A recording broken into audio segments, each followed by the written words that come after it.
Bem-vindos a mais um Rádio Avesso. E hoje eu tenho uma convidada tão especial, que é uma mulher que... Primeiro que eu virei stalker dela, assim, que eu sou apaixonado por ela. Eu acho ela fantástica como pessoa, fantástica como profissional. Gente, sentar para conversar com a Thelma, assim, tipo, num bar, é uma das coisas mais legais do mundo. Ela tem sempre esse astral bom, assim. Mas ela não é só esse astral bom, ela é uma pessoa rodada na moda. Ela já foi clubber, ela já passou por um monte de marcas, ela é paulista, mas ela tá mais para carioca do que para paulista ultimamente. E já passou por Animale, por Osklen. A passagem mais recente foi a Lene, que foi, eu acho que, muito marcante, né? A figura dela junto ali com a Lene sempre muito importante. Mas ela vai contar um pouquinho mais dessa história toda. Eu estou aqui com a Thelma Azevedo, minha amiga que eu amo, amo de paixão, gente. Foi assim, é um negócio, sabe? Ela é um negócio, então quem não segue pode seguir, se encontrar na rua, para e chama para tomar um café, para tomar um negócio, porque vale a pena para vocês. Thelma, bem-vinda. Muito obrigado. Faltou alguma coisa? Porque eu não gosto muito daquela coisa assim formal. Ah, é porque ela estudou não sei aonde, ela passou por essa marca. Mas você tem alguma coisa ainda que você queira falar do seu currículo, vasto currículo? Ai, meu amor, eu queria dizer primeiro que, gente, como não amar Fábio Monerá? Alguém me Ah, conta? Vocês amam ele tanto quanto eu, né? Que pessoa, meu Deus do céu. Obrigada, querido, por essa introdução maravilhosa. Eu tô muito feliz, fiquei muito feliz de receber o seu convite, porque sim, gente, a gente se encontrou não faz tanto tempo cronológico, mas eu acho que a gente se conhece há 500 encarnações. Aquela total. mística. A gente já se É, conhece, porque a gente menina, se grudou. eu fui sábado, totalmente aleatório a informação, a um centro de Umbanda, que eu vou a tudo, né? Eu vou a todas as igrejas, tudo. E aí a mãe de santo veio falar para mim que eu devo estar nas minhas últimas encarnações. Fiquei arrasado aquele. Olha, gente, você falou uma coisa, eu super me identifico, tá? Porque as pessoas falam assim, não, você tá aqui para uma missão, para você evoluir, para você não sei o quê. Eu acredito nisso também, mas gente, eu gosto muito disso aqui, né? Eu Eu não também. queria deixar de vir para cá. Eu também não. Falei, ai, nossa, não. Tá, para mim tá tudo bem. Eu quero Exatamente. voltar, mas vou aprontar para poder voltar mais algumas. Desculpa, te cortei, né? É porque eu achei isso tão Imagina. aleatório. Eu Mas amo diga. conversas aleatórias. Enfim, fiquei super feliz da gente poder estar aqui, bater um papinho com mais gente. Geralmente a gente se encontra no boteco, no café, aonde for, os papos são sempre maravilhosos. E foi um convite muito especial, Fábio, também, porque eu te admiro muito, também te stalkeio, esse negócio de rede social, uma coisa, né? Acho você uma das vozes mais sensatas, mais inteligentes que a gente tem nesse momento. Você traz assuntos bons, você traz feridas que precisam ser cutucadas, você traz boas reflexões e com esse seu jeito delícia, né? Eu já vi, tá, gente? Que as pessoas te param mesmo para te abraçar, para tirar foto com Hum. você, e eu entendo 100%. Então, querido, obrigada por me trazer para pertinho desse seu Hashtag círculo. publi. Sim, por favor, sigam o Fábio, Paguei, por paguei, favor. paguei ela para fazer isso, para falar Ah, isso. para. Thelminha, me conta assim, quando é que surgiu a moda na sua vida, assim? Antes de tudo, né? Antes de estudar, como é que é essa relação sua com a moda? Quando é que ela te fisgou? Porque eu imagino que em casa, seus pais devem ter pensado assim, por que ela não faz outra coisa, né? Faz direito, medicina, sei lá, qualquer outra coisa. Olha, é, eu acho que a minha história talvez se pareça com muita história de muita gente. A minha mãe aprendeu a costurar muito novinha. Minha mãe é alagoana, de União dos Palmares.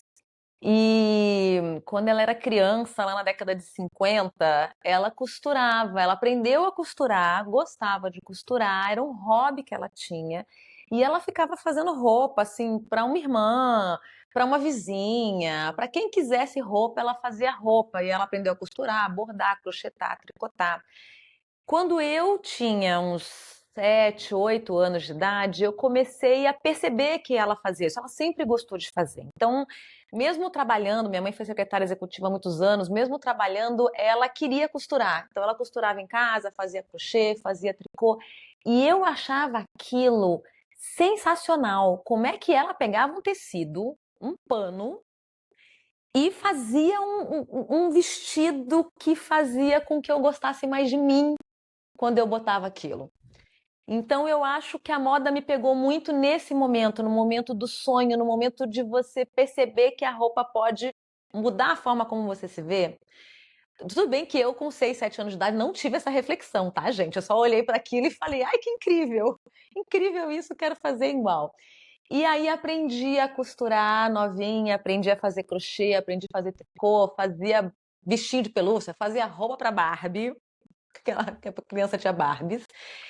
E quando eu tive lá os meus 16, 17 anos. Ah, tá. Antes disso, né? A pessoa fazia as roupas da Barbie. Corta para. Quando eu tinha uns 15 anos de idade, um menino que morava no condomínio onde eu morava em São Paulo, que era DJ, falou assim: gente, eu vou tocar. Eu vou tocar, não. Eu conheço um lugar incrível no centro de São Paulo, maravilhoso, que um amigo meu toca lá, vamos. Eu com 15 anos. Eu falei, ai, vamos, na Rua Augusta. Era o Nation. Nation foi um dos lugares precursores do pré-movimento club lá no começo dos anos 90. E eu fui. E aí, quando eu cheguei lá, as pessoas estavam. É como se fosse uma festa fantasia, mas não era uma festa fantasia, era um lugar club. Eu olhei para aquilo e falei, gente, as pessoas fazem as roupas delas para vir para cá. Eu não quero sair daqui nunca mais. E aí eu comecei a fazer roupa para mim, para poder ir para esses lugares e fiquei frequentando esses lugares de 90, 91 até esses lugares assim, né? Nation, Clube Massivo, Senhora Kravitz, House Club, Latino e uma série de lugares que foram pipocando em São Paulo no começo dos anos 90. E durante essa época, a minha vida ficou. Foi o final do ensino médio, começo da faculdade, né? A minha vida era, eu passava a semana pesquisando, não tinha internet, gente, não tinha internet. Eu assistia filme, eu amava filme, e filme era sessão da tarde, né? Porque o videocassete, com fita, com outras coisas, foi chegando na minha casa depois. Então eu via os filmes de sessão da tarde, eu comprava revistas e eu inventava uns modelos malucos da minha cabeça. E aí desenhava durante a semana, comprava o meu tecido na lojinha do bairro na sexta-feira, sábado de manhã eu cortava, costurava para sair no sábado de noite, alinhavando as paradas ainda. E assim fiquei até eu entrar na faculdade de moda. Eu fiz a Anhembi Morumbi. Tenho que dizer que sim, eu fiz um ano de cursinho para tentar entrar em medicina, mas o destino me salvou. O destino Obrigado, me salvou. Deus. Obrigada a Deus. Ah, eu seria uma boa médica. Eu sou uma pessoa fofinha, eu acho, mas talvez eu não fosse Seria. tão feliz. Ah, eu acho que eu ia ser uma dermatologista. Eu acho que talvez pediatra aquele. Talvez pediatra, gente. Talvez pediatra, verdade. Mas acabei indo para moda e foi esse como a moda me fisgou, né? E ao longo desses quase 30 anos de carreira, é isso? Meu Sim. Deus. Você passou por muitas marcas importantes, São Paulo e aqui no Rio. O que que essa Thelma de hoje conta para aquela Thelma lá do início da carreira? Assim, o que que você aprendeu com essas marcas ou que você gostaria que tivessem te contado? Porque eu acho que a gente ainda enfrenta um problema muito grande nas faculdades, que parece que os cursos ainda são muito focados no design ou na história dos designers, mas não tanto na história real, né? No dia a dia, na dificuldade. E você, dentro dessa história, teve uma. Óbvio que tem talento, mas eu vou chamar de sorte, tá? E aí eu não Aham, sei se. claro, sim.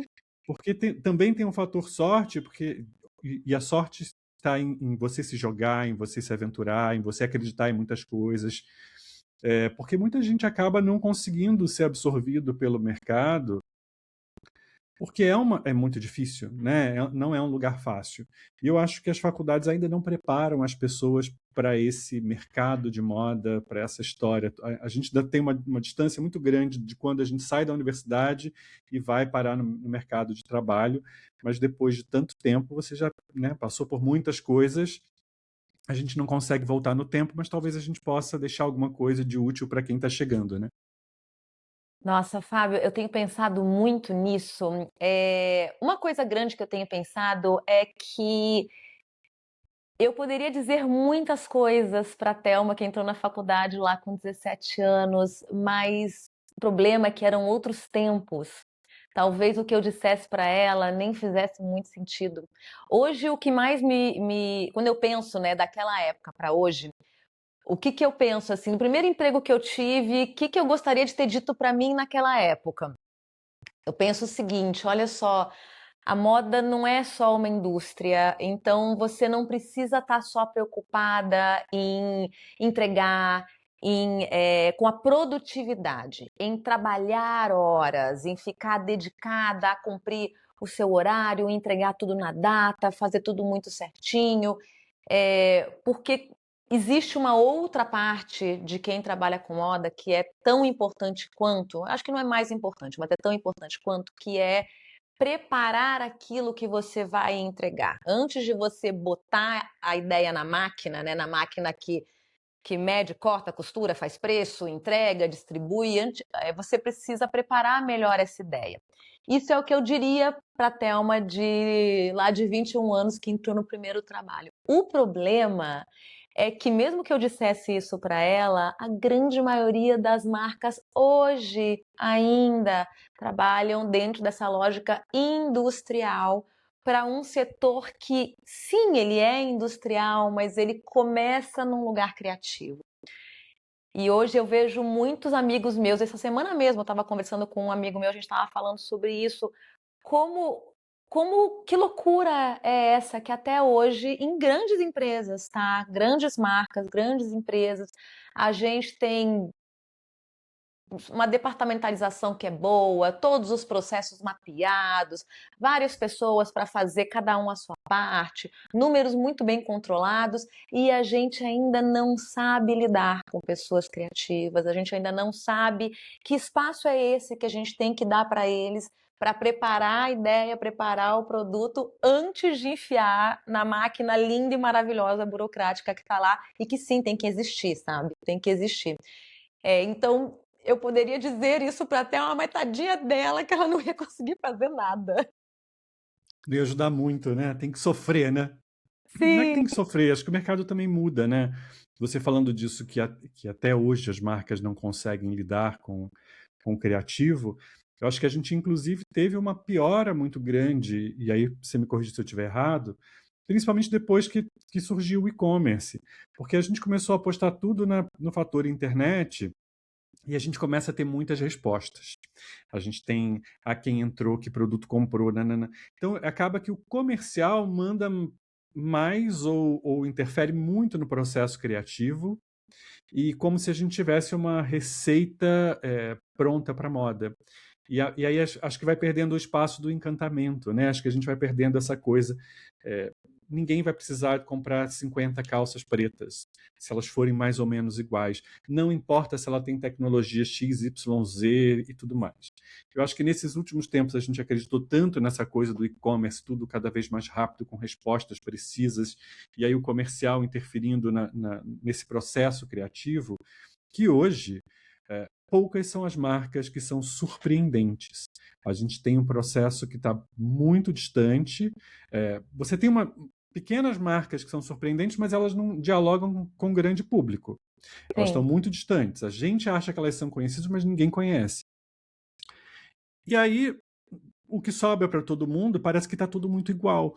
Então, quando tem uma determinada tendência, você vai encontrar ela no Village Mall, que aqui no Rio é né, um shopping muito caro, mas você também vai encontrar no Saara, mais ou menos parecido, porque vai ali tudo parece que está todo mundo olhando com esse olhar muito comercial, com aquilo que os dados vão te dando como informação, e perde o lugar do espanto, né?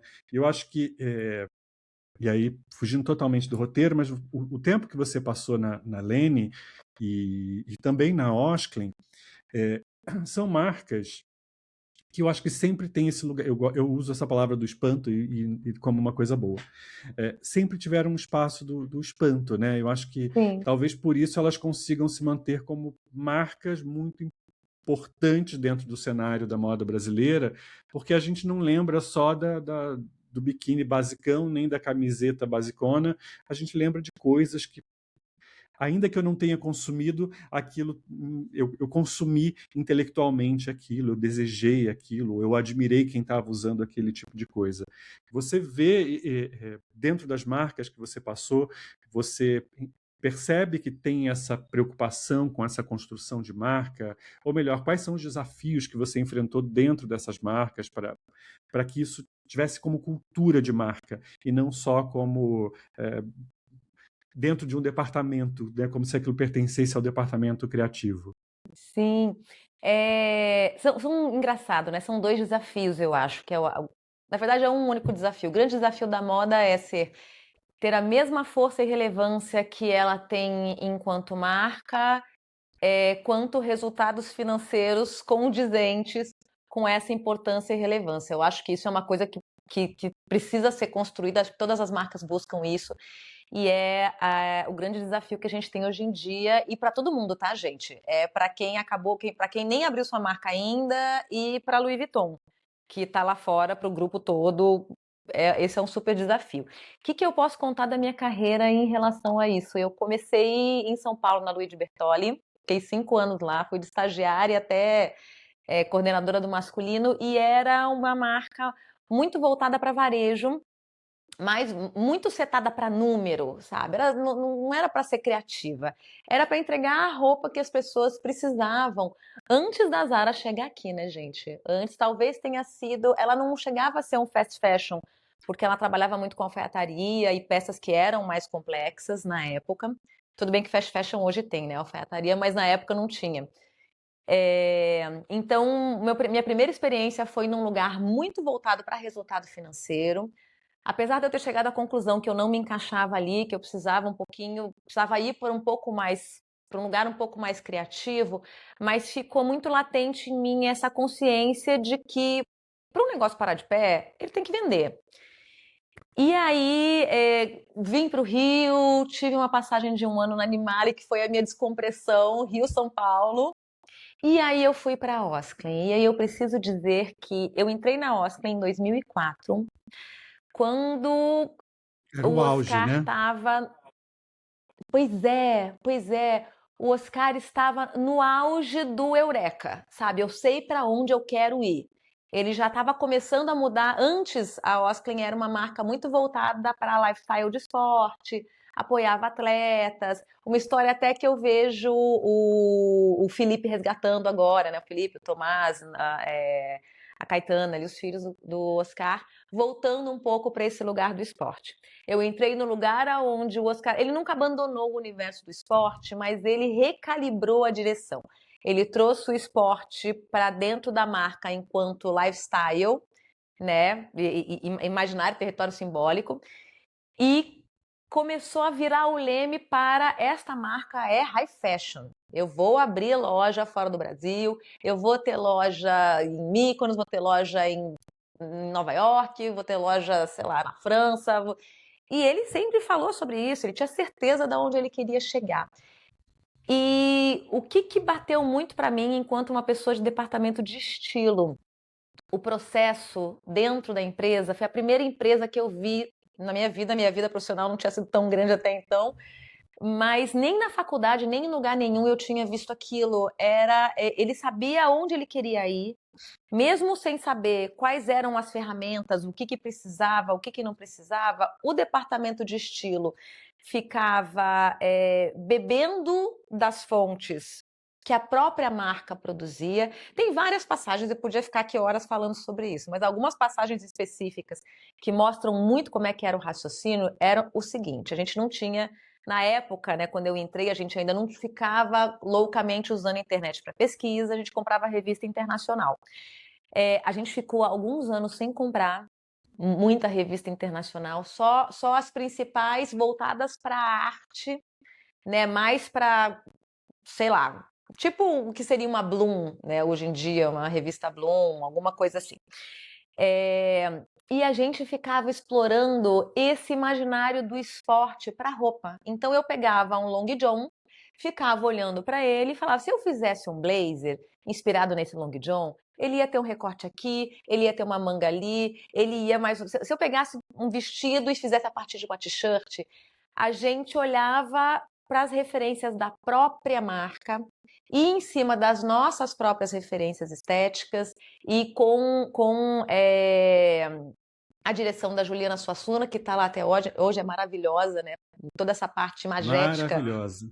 muito maravilhosa. Com a direção dela, a gente foi construindo um vocabulário estético da própria marca. Não foi sempre fácil. Eu me lembro de uma das primeiras coleções que eu estava lá dentro, que o departamento comercial veio, a gente fez uma reunião, todo mundo, o departamento comercial veio e falou: olha só, essa coleção que vocês botaram um monte de roupa larga, um monte de tênis fino comprido, bico de pato, um monte de não sei o que, não sei o que lá, não vendeu nada. E eu falei: nossa, gente, agora vamos ser demitidos todo mundo aqui, né? Aí o Oscar virou pra gente, na mesma sala, todo mundo junto. Ele olhou pra gente e falou: caramba, o povo não entendeu, né? Mas olha só, a gente fez lindo do mesmo jeito e a gente vai ajeitar aqui o comercial para a gente entregar o que a gente tem que entregar para vender e a gente vai acertar o nosso lema. Mas olha só, é para criar, tá? É para criar, é para fazer lindo. Vambora.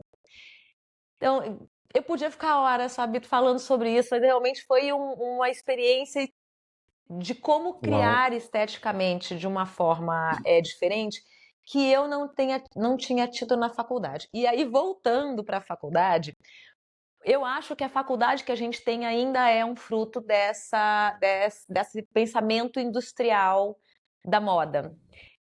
Eu acho que ela é muito melhor hoje em dia do que ela foi na época que eu fiz faculdade. Eu tive aula de contabilidade, gente.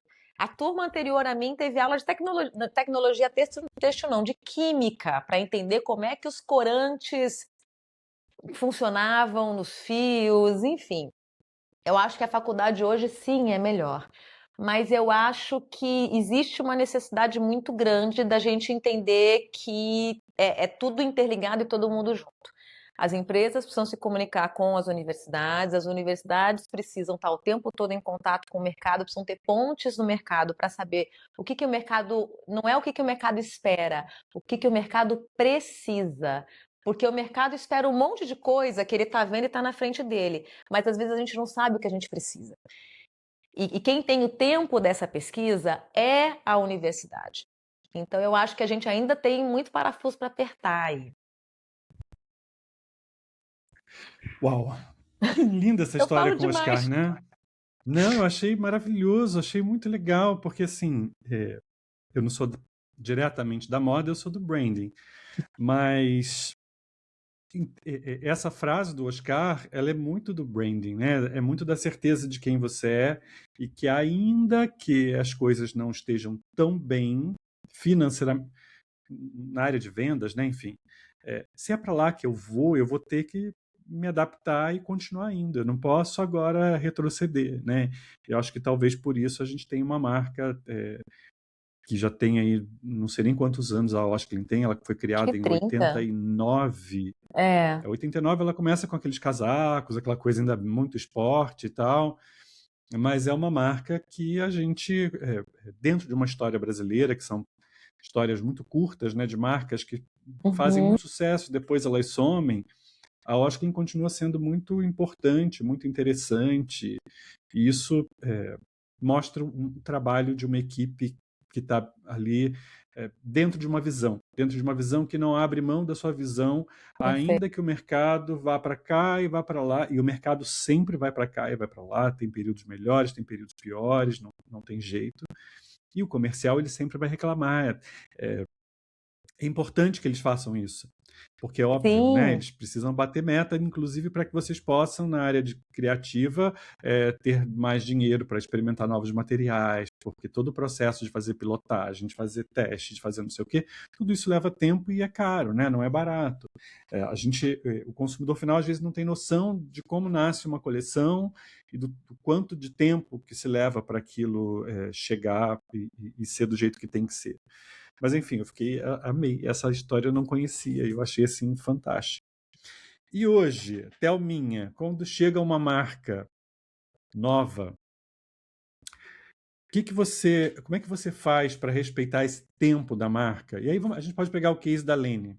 Quando você uhum. foi para a Lene, que é seu trabalho mais recente, você já tinha passado por muitas coisas e você pegou uma marca que é também da maior importância para a história da moda brasileira e que tem à frente, ainda tem a sua criadora, que é uma pessoa maravilhosa, né? Mas como que você traz o novo respeitando aquilo que já existe na marca? Como é que funciona esse ponto de equilíbrio? Porque é óbvio, né? A gente deve ter vontade de fazer muitas coisas, mas nem sempre. O que precisa ser respeitado, né? Acho que quase como uma receita. Eu acho que tem uma. Para mim, né, foi um encantamento. Gente, quando eu recebi o convite para ir para lá, eu falei, gente, meu Deus do céu, eu vou trabalhar com Lene Niemeyer. O que que eu vou dizer para essa mulher que já sabe tudo, que fez da marca dela um ícone, né? Um totem, um pilar de estrutura da moda brasileira, que como é que eu vou colaborar com ela? Meu Deus do céu. Eu tive muita sorte, eu acho, realmente. Você falou uma palavra no começo da nossa conversa. Eu tive muita sorte, gente. E sorte de estar pronta também no momento que a sorte passava pela gente, né?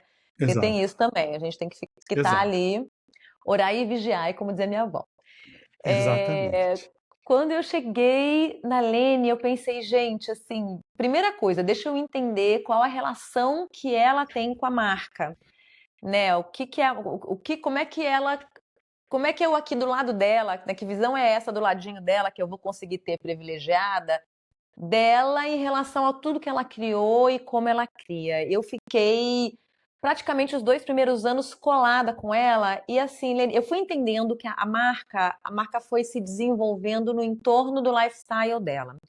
Muita coisa que a Lene fez, ela fez intuitivamente. É uma mulher inteligentésima, e que sempre teve dentro do negócio dela com uma sensibilidade gigantesca. Então, através dessa sensibilidade, mesmo sem ter aprendido, sem saber regra de branding e nada, ela conseguia entender aonde ela tinha que costurar pontes da vida dela para o trabalho. E de uma forma muito natural. Eu acho que ela foi construindo no imaginário da cabeça de todo mundo essa relação. Então, se as pessoas compram um biquíni da Lene, as pessoas não compram um biquíni, as pessoas compram o lifestyle de uma mulher interessantésima, chiquérrima, com uma vida que eu, você e todo mundo amaria ter. Ter sendo Exatamente. ela, né? Porque o grande barato da Lene é ser ela. Porque mesmo a vida que ela teve a oportunidade de ter não seria a mesma se ela não fosse a pessoa que ela é, que é uma pessoa muito expansiva, com super bom gosto, muito generosa, enfim. E aí eu entrei e falei, bom, muito bem, né? Helene, me traz todas as suas fotos da vida de família, me conta todas as histórias, conta todos os casos, que essa marca é um paralelo da sua vida pessoal. Então eu mergulhei na vida dela, tentando enxergar com os olhos dela por que ela trouxe A, B, C e D para dentro da marca. E a partir de um determinado momento, quando eu entendi que eu tinha uma base sólida para olhar para a marca dela com o mesmo carinho e o mesmo apego que ela olhava, eu falei: bom, a gente pode começar a expandir essas fronteiras. E eu me inspirei muito pensando no case do Lagerfeld na Chanel, que o Lagerfeld não é que ele mudou a Chanel, ele pegou as fronteiras da Chanel que já existiam, o cercadinho da marca, e foi empurrando para um lado, para um outro, para um outro, para o outro, sem botar nada de fora e sem tirar o que estava dentro. E esse foi um pouco o meu raciocínio. Eu falei, bom, este é o universo da Lene. O que eu posso fazer aqui dentro para fazer com que a marca continue mantendo a relevância que ela tem no olhar das pessoas que hoje, sei lá, tem 50, 60 anos, é muito fácil entender, 40 a mais, digamos assim, né? É muito fácil entender a relevância que a Lene tem. Agora, para uma galera mais jovem que não viveu Fashion Rio, auros tempos de São Paulo Fashion Week, que não viu nada disso, como a gente faz para manter esta relevância? E não é nem para vender para essa mulher que tem menos de 40, é para que ela saiba que a marca existe, quem é a marca, ou sobre o que é a marca, para ela pensar, quando eu tiver 40, e eu tiver muito dinheiro, e o meu trabalho, e eu for independente, e eu for ser linda, maravilhosa, eu quero ter um maiô da Lene. Eu já ouvi isso de amigas minhas. Tipo, quando eu fiz 30 anos, 35, que eu falei, agora sim, agora já trabalho há uns anos, estou bem na minha carreira, quero vestir Lene, né? Então, para mim, foi muito observar que o universo é esse que ela construiu, observar os pilares desse universo. E quando eu digo pilares, não é assim o modelo da calcinha, o modelo do maiô, não é a camisa eterna, não é disso que eu estou falando. São pilares de compreensão de valor. Né? É lógico, você mantém uma linguagem estética, mas você não precisa ficar apegado a um produto ou outro. É entender o que a marca significa na cabeça das pessoas e fazer essa manutenção aí primeiro de tudo. Trabalhar, quer dizer, antes até de fazer um comentário, você lá trabalhou na direção criativa. Eu acho que a gente tem uma grande. Ainda imagina esse diretor criativo como aquela pessoa que manda e que tem ideias incríveis. E quando você trouxe aí o Lagerfeld como referência, ele para mim é um desses grandes gênios, porque a gente não tem a silhueta do Lagerfeld, né? Tipo, sei lá, você pode imaginar a silhueta criada pelo Dior e por tantos outros. Mas o Lagerfeld não. Ele era praticamente uma parabólica ligada no todo, ele conhecia o mundo e sabia traduzir a Chanel para o tempo, para o agora. Né? O que é ser um diretor criativo, assim, que não está nesse lugar de ser criativo no lugar do que inventa coisas, mas acima de tudo desse que respeita e reconstrói. E hoje se fala muito nesse diretor criativo, a gente tem o sucesso desses novos diretores criativos, Mathieu Blasi, o Jonathan Anderson, enfim. Acho que está no nosso imaginário que o diretor criativo é o lugar do sonho, né? Assim, essa pessoa só imagina coisas lindas, faz coisas lindas, desfile, e não é bem assim que as coisas funcionam, né? Então, o que é ser um diretor criativo na moda? Olha, tem muitas camadas isso daí, daria muitos assuntos essa sua Acho que dá um fala, episódio inteiro, né? dá um episódio inteiro. Mas, para resumir, é um lugar de extrema responsabilidade, bastante pressão, parece muito fácil. É lógico que, né, você vai para uma Dior da vida, você tem as melhores equipes do planeta para poder trabalhar para você. Porém, o que acontece? Acho que você tem muitas coisas nesse caldeirão. Você precisa ter um mínimo de experiência e vivência de mercado, porque você falou uma coisa perfeita. Você funciona como uma parabólica num primeiro momento. O que está acontecendo no mundo? O que está ganhando relevância agora? O que não está ganhando relevância? Se você não tem experiência, se você não tem um olhar treinado, você não consegue separar de tudo que acontece, o que vale a pena, o que vai ficar daquilo que não vai ficar. Então, primeira coisa, você tem que minimamente ter um olhar crítico sobre o mundo. Depois de você ter um olhar crítico, você tem que também ter experiência para entender essa marca que eu tô, de que segmento ela fala para quem, ela fala sobre o que ela diz que é relevante, o que ela não precisa dizer. Tudo isso, gente, não tem jeito. Você vai criando estofo durante ali alguns anos de trabalho para você poder chegar com essa bagagem. Você precisa sim estar coladinho com a parte de negócios, com a parte comercial da empresa. Isso é um outro problemaço, um outro nó gigantesco que a gente precisa desfazer na forma que a gente trabalha hoje, que é essa departamentalização de uma maneira industrial, onde cada um faz uma parte do trabalho. Gente, esquece isso. É todo mundo junto. Um problema de um produto mal colocado, com preço errado, que faz com que o diretor comercial não bata a meta dele, é um problema meu também, porque se a marca não ganhar dinheiro, eu vou ser demitida. Né? E da mesma forma, esse produto lá também é um problema do cara que está no comercial, porque né, ele não vai vender, ele não vai conseguir fazer o número, e aí ele também precisa me apoiar. E por que eu estou dizendo isso? Eu acho que qualquer pessoa que queira ser um diretor criativo precisa ter essa noção também. Então, é uma sintonia fina de você entender, ok, o que eu vou fazer, para quem, né, marca, né, o que eu vejo aqui ligado na minha antena parabólica, o que eu consigo enxergar de caminhos para esta marca que tem essa necessidade XYZ, que chega no cliente dessa e dessa forma e que precisa ter esse preço, com essa margem. Tudo isso está no quintal do diretor criativo. Né? Não é responsabilidade dele, mas são dados que ele precisa para trabalhar. E você precisa ter skills para liderar a equipe. É tanta coisa, Fábio, que eu falei, dá um episódio inteiro. Você precisa saber liderar a equipe criativa é diferente, porque a gente cria através daquilo que tem dentro da gente, né? Digamos assim. Quando eu faço uma criação e trago para o mundo, sou eu pelado para o mundo. Não tem como não ser. É você nu para o mundo, porque é a ideia que você defende, ainda mais se é uma ideia boa e nova, com toda a insegurança do planeta, porque provavelmente você ainda não viu isso em lugar nenhum. Nem você tem absoluta certeza de que isso é bom.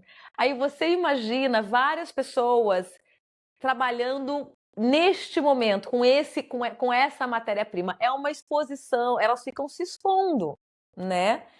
Então, para você liderar uma equipe criativa, você precisa entender que cada pessoa é diferente. Cada pessoa tem um relacionamento com aquilo que cria de uma forma diferente. Algumas têm um relacionamento mais doído, mais complicado, outras são mais produtivas, vão no flow. E aí, se você quiser ser um diretor criativo, amigo, você também tem que saber lidar com isso. E você falou, me deixou aí cheio de, como é que o pessoal fala, armou o triplex na minha cabeça. Acho que essa o pessoal vai entender, porque no início eu falei que o Karl Lagerfeld era uma parabólica. Gente, depois vocês dão um Google para saber o que é uma parabólica. Deve ter gente que não faz nem ideia do que seja isso. Ai, gente, Ai, Senhor. Gente, é um Starlink. Amigo, É. a gente tem que melhorar nosso vocabulário. Ele é um Starlink. Ai, meu Deus. Eu falei assim, gente, parabólica, tá. E aí, quem será que ainda sabe o que é parabólica? Assim, rapidamente, você falou muito sobre esse diretor criativo que entrega, que faz essa integração entre todos os departamentos, ou melhor, uma empresa que não tenha departamento, tem departamento, mas que eles conseguem se comunicar, como uma cultura de empresa sendo mais forte do que uma separação por determinado cargo X ou Y. Você já conseguiu viver em alguma marca esse mundo perfeito, assim, E veja bem, perfeito não quer dizer que não tenha briga, que não tenha disputa, muito pelo contrário, mas que as pessoas conseguem realmente ter essa integração. Estava todo mundo sabendo de praticamente tudo ao mesmo tempo, estava todo mundo alinhado. Olha, a Lene, surpreendentemente, meus últimos anos lá, Lene passou por transformações, né? Eu acho que o fato de eu ter estado lá foi uma dessas transformações. Era uma empresa, como a grande maioria, né, das empresas brasileiras, familiar, uma empresa pequena. Ela começou uma expansão de profissionalização mais parruda no final dos anos 2010 agora, que foi quando eu entrei. E aí a gente tinha a diretora comercial, que é a Angélica, que ainda trabalha lá, né, que trabalhou junto comigo, uma pessoa de planejamento, uma pessoa boa de marketing. E pelo fato da empresa não ser grande demais, desses profissionais já virem para dentro da empresa conhecendo a marca, e bons profissionais, né, que vieram, a Dani lá no marketing, o André fazendo a parte de planejamento, e a Lene sempre dando muita liberdade. Lene e Lulu. Lulu é o marido da Lene, que é diretor de negócios e que apoiava a gente nessa parte burocrática. É, ele dando muita liberdade para o time, um time já vivido, bem profissional, num espaço onde a gente podia trocar com uma cultura corporativa que não era tão forte dessa coisa industrializada e departamentalizada. Então a gente teve anos muito bons de fluxo de informação, de ir construindo junto. E assim, gente, Lene não é um grupo, né? É uma empresa com as próprias pernas. Então, construindo despacito, né, com o dinheiro que tinha em caixa, fazendo planejamento, e que foi uma coisa muito legal, porque eram todo mundo junto, né? Eu conversava sempre com o diretor financeiro, que a gente batia papo, falava sobre as coisas. Lógico que ele não vinha me contar dos problemas de nota fiscal, mas eu sabia quais eram os problemas que ele tinha e como é que a gente podia se ajudar. Então, a Lene realmente foi um lugar onde a gente trabalhou muito bem. A época que eu trabalhei no Cantão também foi uma época onde eu aprendi muito. O Cantão foi uma das empresas mais organizadas na qual eu trabalhei, né? Cantão faz parte de uma holding que chama S2, que é dona da Kenner e da Headley também. E ali existiam muitos processos já bem sedimentados de fluxo de informação, de integração de equipes, e que realmente funcionava bem, dava certo. Há esperanças, gente, dá para dar Sempre certo. há, né? Exatamente. Agora a gente vai mudar totalmente, porque assim, Oba. de 2020 mais ou menos para cá, até um pouco antes, na verdade a gente tem vários momentos que isso acontece. Falar sobre moda brasileira, tentar buscar uma identidade de moda brasileira.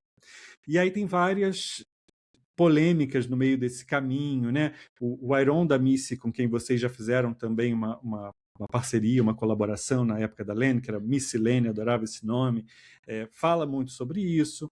Mas o Alexandre Rescovitch também já falava muito sobre isso lá atrás, e ele falava que a moda brasileira, qualquer pessoa que cria no Brasil é um criador brasileiro, independente de onde vêm as referências. Nos últimos anos, a gente percebe que as referências estão vindo mais regionais, elas estão buscando também o que eles chamam de Brasil profundo. Eu até nem sempre gosto dessa ideia, porque eu acho que toda vez que acham um termo bonitinho, qualquer coisa passa a ser Brasil profundo, né? Mas enfim, não é sobre esse rolê. Mas para você, assim, a gente está vivendo um momento de sucesso do Brasil, o tal do Brasil Core, o Rio de Janeiro como né, como referência máxima desse Brasil. Como que é criar Brasil? Ou melhor, como você enxerga a moda brasileira, que você trabalha há tantos anos, e como você acha que os gringos podem encontrar a gente? Porque, por exemplo, a Lene é uma marca que faz um sucesso grande lá fora, né? As pessoas, o nosso biquíni é muito respeitado, e se tem uma marca que é muito respeitada, sem dúvida nenhuma, é a Lene. Mas para você, o que é essa moda brasileira? Olha, eu acho que Como se fosse fácil responder isso, né? exatamente. Olha, amigo, calma, calma que eu vou bater um tambor aqui para te responder. Nada. Eu acho que a gente tá. Eu acho que a gente está entendendo o que é essa moda brasileira. É um processo longo, eu acho que é um processo que, obviamente, começou, né, lá nos anos 50, Casa Canadá, a gente passou por um momento de glamour, porque o mundo vivia esse momento de glamour hollywoodiano, com o Denner, com o Clodovil. Depois a gente teve a invasão das fast fashions, no mesmo momento onde a gente teve a abertura de mercado aqui do Brasil e todo esse exchange, e lógico, né, a economia do Brasil estabilizar também lá no plano real, fez com que a gente pudesse ter criadores, semanas de moda, porque antes a gente não tinha. Tudo isso, gente, a gente tem que pensar que veio também de estabilidade econômica, de entrada de dinheiro dentro do país. Acho que os auros tempos de Fashion Rio, São Paulo Fashion Week foram o primeiro grande laboratório de se pensar uma moda brasileira, que eu entendo algumas críticas que dizem, e até concordo em partes, algumas críticas que dizem que a gente fazia uma versão brasileira do que a gente via fora. Mas, gente, era o que a gente podia fazer. E perto do que a gente fazia antes, que era copiar 100%, já foi um passo para frente. Eu acho que com o advento das redes sociais, com a descentralização das fontes de informação, a gente passou a olhar mais para os nossos próprios rostos, para o nosso vocabulário, para a forma que a gente se expressa. E esse movimento veio com a moda tiracolo, né? Então a gente passou a entender que, cara, tem uma estilista indígena fazendo roupa no Pará e eu consigo ver ela no palma da minha mão. Tem um cara que agora faz roupa, sei lá, de coisa de selaria no Centro-Oeste. Eu consigo ver que ele está fazendo isso. Do Sul, do Nordeste, do Norte. O Sudeste parou também de ser o grande centralizador de informação. E aí a gente se viu encantado com aquilo que a gente tem, encantado, essa é na minha opinião. E te falo isso porque eu passei um pouco por isso também, lá de 2015 para frente. Eu entrei numa coisa que a gente precisa falar do artesanal brasileiro, porque ele é lindo e maravilhoso. Em 2018, quando eu entrei na Lene tinha uma bolsa francesa que ela comprava de um fornecedor francês que fabricava a bolsa em Madagascar com uma palha que era muito parecida com a palha de Buriti que a gente tem aqui. Eu falei, Lene, pelo amor de Deus, vamos fazer essa bolsa com palha de Buriti, a gente tem essa palha aqui. Talvez eu nunca tivesse sabido que essa palha existe se não tivesse rede social, né? Se a gente não tivesse melhorado a comunicação. Então eu acho que todo mundo, de uma certa forma, passou a olhar para a própria cultura, a gente começou a se maravilhar com isso e a gente está em fase de descoberta. A gente tem, sim, uma matriz artesanal gigantesca, maravilhosa, diversa, incrível, de milhares de povos diferentes que vieram para cá, os originários, ou africanos, ou até europeus, enfim, que a gente sim carrega isso dentro da nossa cultura. A gente tem arte, a gente tem arquitetura, a gente tem música, a gente tem poesia, escrita, tem uma série de manifestações culturais dentro do Brasil que não são só as populares, né, digamos assim, não estão só naquilo que é artesanal ou no colorido. E você vê marcas se alimentando disso. Você tem a Farm, que fala de um Brasil que é muito colorido, muito expansivo, e que faz isso lindamente, né? Pega essa imagem de Brasil otimista e traz para o mundo, e consegue trazer para o mundo porque tem uma estrutura por trás, um tamanho de empresa, enfim, uma máquina que roda bem, mas independente disso, faz muito bem o que faz. Ao mesmo tempo, você tem uma marca, como você acabou de citar, que é a Missy, que vai para um outro olhar mais minimalista, que olha para. Que tem também um discurso de moda brasileira, mas que vai olhar para a arquitetura brasileira, modernista dos anos 50, vai lidar com os códigos brasileiros de uma outra forma. E aí, isso, para mim, acaba voltando para a frase do Ercovitch, que eu acho que ele tem razão no final. Né? Apesar da gente ficar assim, não é só porque você é brasileiro, que tudo que você faz é brasileiro.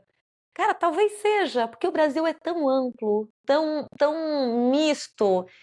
Então, para mim, quando você me pergunta o que para você é moda brasileira, eu acho que é esse grande caldeirão que a gente tem de referências, que vai do mais colorido e chamativo até o mais minimalista, parênteses, a cartela de cor da Osprey é sempre preto, branco, vermelho e mais uma ou duas cores.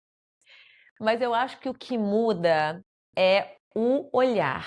E uma coisa, o olhar, né? O olhar do brasileiro é diferente. A gente tem um olhar positivo em relação ao mundo, a gente tem um olhar saudosista, a gente é a única língua do planeta que tem saudade, então a gente tem uma coisa afetiva, emotiva naquilo que a gente fala. Nossa, falei tanto que eu até me perdi. Não, tá ótimo, né? Porque a gente está falando sobre moda brasileira, né? Sobre o que é ser brasileiro, o que é construir essa moda que talvez a gente ainda não tenha um DNA definido como os franceses ou como o italiano, né? Isso eu sempre fico com uma provocação da Glória Calil. Eu fiz até uma postagem esses dias, porque ela falava lá em 2000 e alguma coisa, num evento que ela fazia chamado Fashion Marketing, que ela falava, os franceses têm marca, eles trabalham muito bem a marca francesa, os italianos têm o design feito à mão, o design italiano, os americanos criaram a ideia de mercado, de hiperconsumo, a China produz muito barato, e aí o que a gente tem para oferecer para o mundo, né? O que o brasileiro tem para oferecer para o mundo?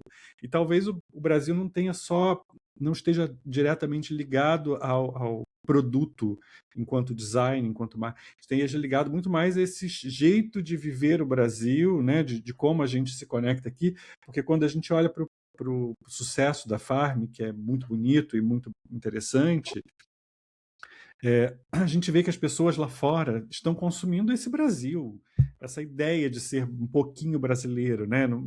Acho que, acho que tem muito isso. Acho que a gente gosta disso e eles também gostam disso, porque a gente, de alguma forma, por mais sofrido que a vida seja, a gente escolheu ser feliz, né? Então, acho que, de alguma forma, essa alegria que está no futebol, que está na música, que está quando as pessoas se encontram de forma totalmente sem Livre. formalidade, né? É só o encontrar. Talvez isso seja muito Brasil, né? E assim, a Thelma, quando cria até hoje, inevitavelmente tem muito da Thelma que frequentava a Rua Augusta, né? Óbvio, você vai se separando porque outras camadas vão surgindo, mas tem muito da Thelma pequenininha que via a mãe dela costurar. Então, como que a criação da Thelma não é brasileira, né? Se ela foi criada aqui no Brasil e transforma tudo isso. E talvez esse desespero por achar uma coisa que seja a moda brasileira seja só a ansiedade da gente querendo reconhecimento ou querendo fincar alguma coisa que seja muito como se fosse uma caixinha limitando o que é essa moda, né? Porque acho que a moda brasileira talvez caminhe por esse lugar realmente do experimentar, do trazer coisas novas, de dialogar com essas manualidades todas, com todos esses saberes que vieram para cá, o que é um mega desafio, porque trazer isso também para a escala comercial é muito difícil. Quando a gente olha para essas grandes grifes francesas, europeias de um modo geral, eles já conseguem colocar um valor muito alto em cima para justificar ter um artesão trabalhando ali durante não sei quantas horas. A gente aqui no Brasil ainda está no processo de construir isso, né? Então, o desafio é muito, muito grande, né? Não é fácil achar uma moda brasileira. Mas ouvindo você falar, desde o começo, né? E desde o começo que eu te conheço, eu vejo o quanto você é muito generosa naquilo que você traz, e generosa sem, sem o ego. Óbvio que todos nós temos, mas eu vejo o quanto você tem essa. Você está disposta a ouvir, a aprender, a trocar.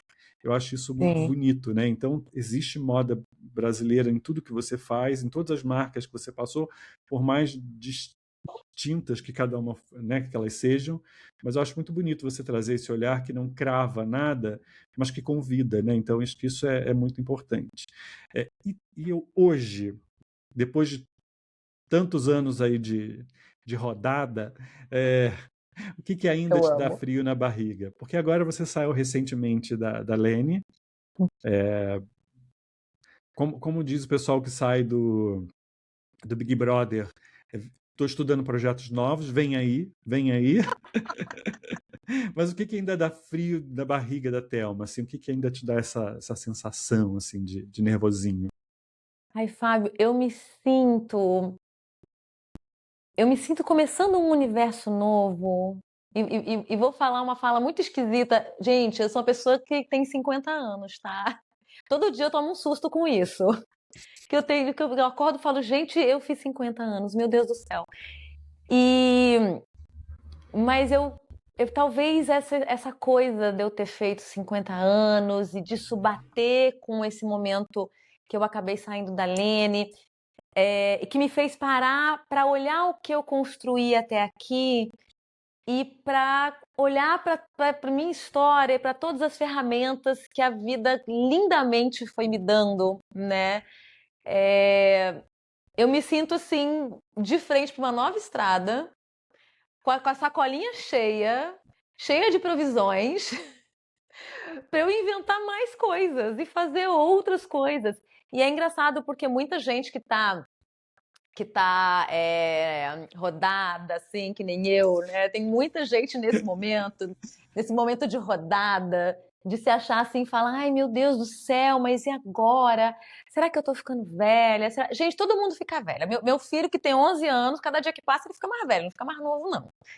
E eu acho, eu tenho me sentido muito bem em pensar nisso, assim. A gente passou esse tempo da vida construindo coisas, trabalhando, aprendendo, convivendo. Hoje eu me sinto consciente dessa bagagem, do que eu fui aprendendo, convivendo, e super aberta para aprender mais, porque agora eu me sinto assim, eu falo, gente, olha só, eu tenho um banquete ambulante. Preciso arranjar quem queira para dividir comigo. Bora! O que você tem para fazer comigo? Vamos embora, quero fazer com você. E você, o que você tem? Me mostra seu olhar. O que você está olhando de novo? Isso para mim é a coisa que me dá frio na barriga. É pensar que eu posso. É pensar que eu tenho consciência, que eu tenho moeda de troca. Tenho um zap na manga. Vamos, gente. Vamos jogar junto? Vamos embora, construir junto. Maravilhoso. É manter a curiosidade, né, sobre a vida. Acho que é a vontade de viver, né, de estar sempre vivo. Agora, dentro dessa carreira maravilhosa, que já passou por muitas coisas, muitas histórias, qual foi, assim, talvez o maior erro? E o que você aprendeu com ele? Ai, caramba! Você sabe que às vezes eu tento me perguntar isso. Eu achava, eu achava que tinha sido um erro grande no começo da minha carreira. Eu fiquei 5 anos lá na Luigi Bertoli, que era, como eu falei, essa empresa bem burocrática. No meio desse caminho, no meio não, bem no comecinho, eu recebi um convite para ir trabalhar com a Clorosco na Uniqlo. Uniqlo não, gente, que louca. Não, Ruclo, Na Uiclo. Wiclo. Uniqlo, tá louca. É. Na Wiclo, gente, pesquisem. Wiclo com H, Ah, maravilhosa. H-U-I-S, se não me engano, Clo. É uma Isso. marca maravilhosa, minimalista, chiquérrima dos anos 90. A Clorosco era uma diva, diva, diva. E, e eu tinha passado os 2 primeiros anos. Toda vez que você entra num trabalho novo, eu falo que você demora 2 anos para se ambientar e falar, ai, agora sim, né? Que você passa um ano tropeçando, aprendendo, e outro ano replicando para ter certeza que você está fazendo direito. E aí eu estava exatamente no segundo ano, com as minhas amigas do trabalho, que eu já amava, toda controlando as coisas, já me sentindo super profissional, né? Tipo, tinha parado de tomar caixote Aí eu falei, ai, não, acho que eu não vou, não, tô tão bem aqui, não vou. E eu fiquei depois que eu entendi que eu tinha trocado um lugar que tinha um foco mais business e burocrático, que eu tinha me adaptado, mas não tinha a minha essência, por um outro que era 100% criativo e que eu poderia talvez ter me desenvolvido mais rápido, sei lá, né, era mais a minha praia. Eu fiquei muitos anos pensando assim, falando, ai, gente, que bobagem. Por que que eu fui querer ficar com as minhas amigas naquele momento? Por que que eu não fui trabalhar com a Clorosco? Teria sido, né, uma honra, teria sido uma coisa maravilhosa. A vida me trouxe outras oportunidades de trabalhar com outras pessoas incríveis e eu tive o tempo que eu precisava ter para fazer de mim uma pessoa que é criativa, mas que também olha para negócio. Então, até o erro que eu achei que tinha sido um grande erro na minha vida, hoje em dia, quando eu olho para ele, eu falo: não, não, depois eu trabalhei com o Oscar, trabalhei com a Lene, tá tudo bem. É. Aquilo que você falou lá no início, né? Quem dera que se eu pudesse voltar no tempo para falar com a minha eu lá entrando na faculdade e que ela fosse entender exatamente tudo aquilo que eu tenho para dizer para ela hoje, né? Provavelmente ela não ia entender. Então acho que a gente não. A vida também é feita meio de erros, né? E eles são Sim, muito importantes, né? Porque a gente depois que ele passa, a gente entende que ele foi super aprendizado. Na hora ele parece meio esquisito, meio dolorido, meio estranho assim. Aí exatamente. a gente está chegando ao fim. Eu tenho quase 1 hora de papo. Assim, eu queria ter perguntado tantas coisas a mais, vocês não têm noção. A Thelma tem que fazer o número 2 e o número 3 com ela. Fazer o número 2 Vamos. não é o número 2 que vocês estão pensando. Mas fazer um episódio 2 e um episódio 3, porque a Thelma é maravilhosa. Eu queria. Ai, meu Vamos amor. fazer um episódio só de histórias? Eu queria Ai, muito ouvir histórias vamos. suas. A gente vai rir muito. Nossa, Ah, vai não, eu ser quero história tudo. sua também, tá? Para. Tá, tudo bem, de troca. A gente vai. Um entrevista o outro. Boa, maravilhoso. Que aí a Vamos gente não lá. fica sabendo, sem roteiro. É tipo, você monta suas Olha que perguntas e eu não sei o que você vai me perigo. perguntar. A Thelma, inclusive, tem um vídeo lá no Instagram dela que é sobre a sua era clubber, né? E acho que foi um dos que fez mais sucesso, assim, o pessoal ficou Foi. louco. Então, quem depois tiver um tempo, eu vou ver se eu coloco no descritivo já o link direto, mas se não, vai lá no perfil da Thelma e veja esse vídeo. Tem vários vídeos, são vídeos muito importantes, mas acho que esse foi muito importante porque há muito tempo que a gente não ouve alguém falar sobre os clubbers que já moraram aqui no Brasil. É... E aí, Thelma é @Thelme_A, não é isso? Isso, TELM_A. Isso, tem uma separação ali. Thelma. Então, eu vou deixar o link, mas por favor, vejam isso. E Thelma, para fechar, depois desses anos todos, assim, o que você considera ou o que você acha que faz uma marca ser vitoriosa? Dentro da sua visão, dentro da maneira como você constrói, e que talvez sejam, inclusive para marcas que estão ouvindo a gente, como um conselho final, e não como conselho no sentido assim, sigam isso, mas escutem isso, né? Eu sempre gosto muito de falar que a gente provoca pensamentos. Então você, para mim, é uma provocadora nata, e aí para você, o Muito. que é assim, uma marca relevante ao longo do tempo? Eu acho, bom, uma marca relevante ao longo do tempo é uma marca que consegue entender quais são esses pilares que colocaram, esses pilares de valor que conseguiram colocar ela de pé e que nem sempre estão em coisas tangíveis, né? Consegue entender nesse imaginário do intangível qual é o valor que ela entrega para as pessoas e através desse pensamento com isso como norte, consegue ir adaptando o discurso e o produto ao longo do tempo para a sociedade, para todo mundo, porque a gente vai mudando, né? O valor das coisas vai trocando de lugar, a gente vai mudando de vocabulário para dizer o que vale mais hoje em relação ao que valeu ontem. Eu acho que o grande pulo do gato para qualquer marca é entender o que ela precisa manter e o que ela precisa deixar embora, né? Não é fácil, não é nada fácil. E o segundo conselho que eu daria para ajudar um pouquinho nisso é sempre pensa por que você fez a marca em primeiro lugar? Para quê? Por quê? O que te levou a fazer isso? Se essa necessidade não existe mais no mundo, olha para quem está vindo depois e tenta ver se existe e do que essa necessidade se disfarça hoje em dia. Porque as necessidades que a gente tem, gente, são sempre as mesmas. A gente quer ser amado, a gente quer amar, a gente quer se sentir leve, ter paz, ter saúde, ter pessoas em volta da gente. Normalmente as necessidades que a gente tem, independente do tempo que a gente esteja, são muito parecidas. É só traduzir para o tempo. Eu amo palminhas! Tem várias dessas coisinhas, eu falo, gente, ridículo, parece programa de auditório de antigamente, né? Tem, ó.